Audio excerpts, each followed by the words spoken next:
Nós podemos classificar essa grandeza física força de várias maneiras, mas uma classificação básica para nós é quanto à forma da força atuar.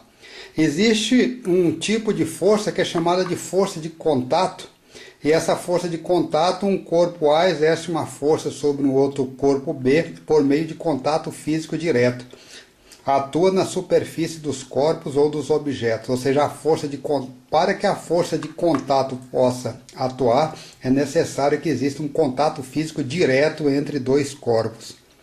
Dentre esse tipo de força de contato, nós podemos destacar a força de atrito, a força de tensão em uma corda, a força de tração em um cabo de aço, a força de compressão entre os meus pés e o piso ou o solo, ou a força normal, ou seja, a força que o solo está exercendo sobre os meus pés, ou a força que uma superfície está exercendo sobre um objeto que encontra sobre essa superfície.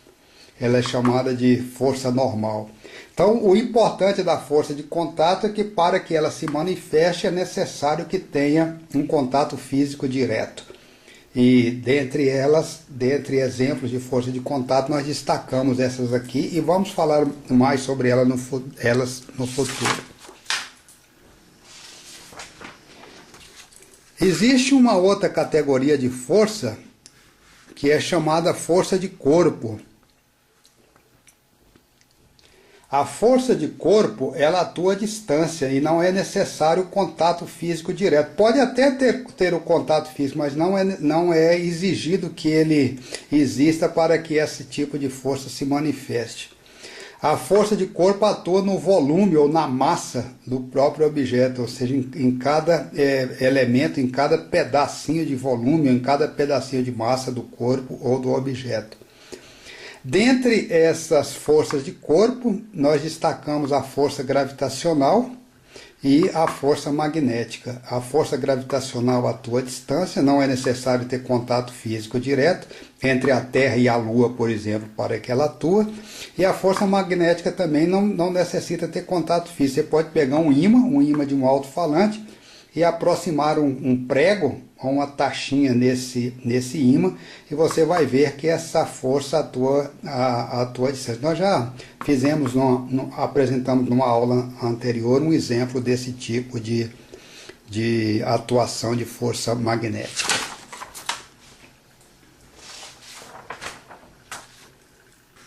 Outro aspecto importante que nós gostaríamos de destacar é que a força é uma grandeza do tipo vetorial.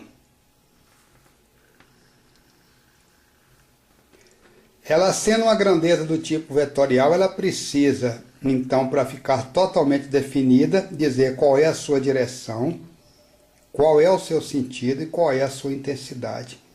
Se a gente tivesse um plano, ou seja, forças que estejam atuando num plano, ou seja, aqui na folha de papel, e aqui na folha de papel nós colocássemos essa orientação aqui para a direita leste, essa direção aqui leste-oeste, aqui para cima norte, essa direção norte-sul. Sentido norte, sentido sul, sentido leste, sentido oeste.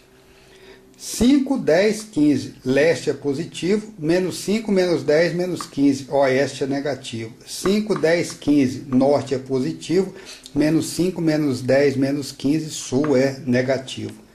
Se cada unidade dessa aqui, 5, 10, 15, representasse newtons, ou seja, força expressa em newton, essa primeira força F1 aqui teria 5, 10, 15, 15 newtons para leste. Positivo. Essa força F2, ela tem uma componente de menos 20 newtons para oeste e de menos 10 para sul. O resultado é essa força F2. Essa força F3, ela tem 5, 10, 15 newtons para o norte, uma força positiva. Essa componente de F2 para o oeste é negativa, essa componente para o sul de F2 é uma componente negativa.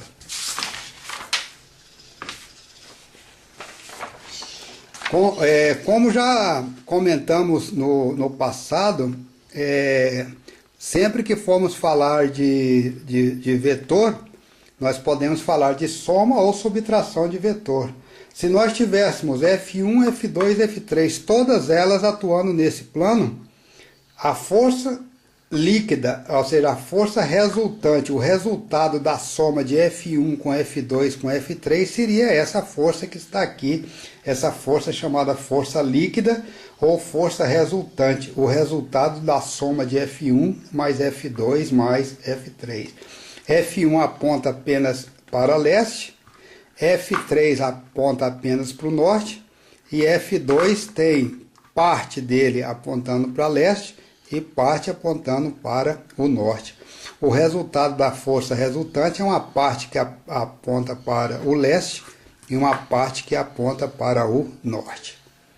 Se tivermos aqui um bloco, para a direita estiver atuando, ou para leste estiver atuando essa força menor F1. Para o oeste estiver atuando essa força F2 um pouco mais intensa do que F1, o resultado da soma de F2 com F1 vai dar uma força para o oeste com essa intensidade, ou seja, a força líquida é essa que está mostrada aqui em azul.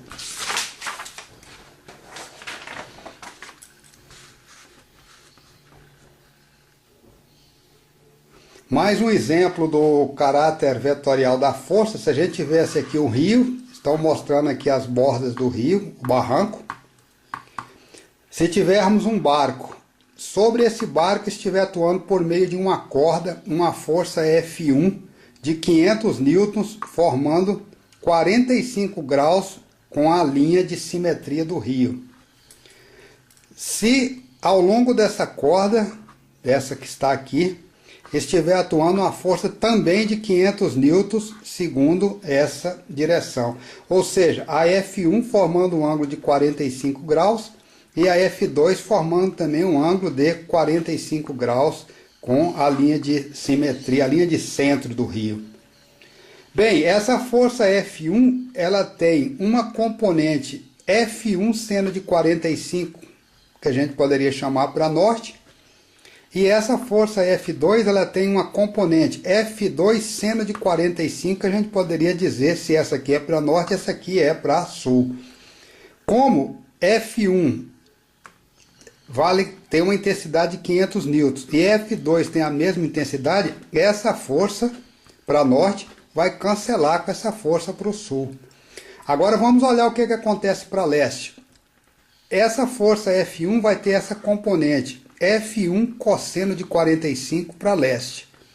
Essa força F2 vai ter uma componente, essa que está aqui, ó, F2 cosseno de 45 também para leste.